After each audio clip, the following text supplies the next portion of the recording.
The district had been talking about a late start for high school the past several years. The pandemic prompted a complete top-to-bottom review of the entire schedule. This next year, our goal was to get back to the regular school day length, but also maintain some of those things that worked really well for us, including a later start time for high school.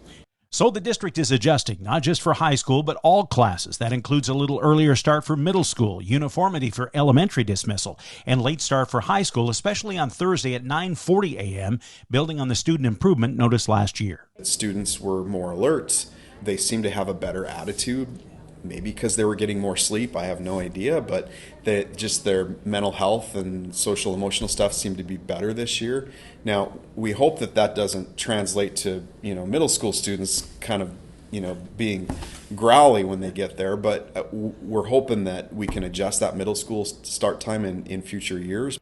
Watson sees real improvement with the elementary dismissal changes. Traditionally, elementary had half the students releasing at 3 and the other half at 3:30, which was really difficult for families if you had multiple students in the same school. Part of the challenge was bus schedules. Watson says beach transportation was very cooperative, working around issues like bus seatbelts and the available resources. They're limited by the number of drivers that they have available in the community, and so unfortunately we can't all start and end at the same time. We have to have some stagger in there. Although administrators have spent a tremendous amount of time fitting all these schedules together, Watson says there may have to be some adjustments in the future.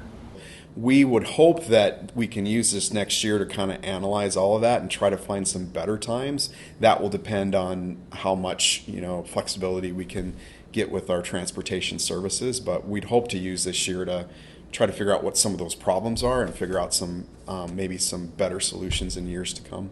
And that's where the district wants that community feedback. I think anytime we can develop processes that make it a little bit more family friendly, like the common release time at elementary, I think we need to try to do that. Even though it may not be perfect and we may have other challenges in other areas, we need to try to do that. In Missoula, Dennis Bragg, MTN News.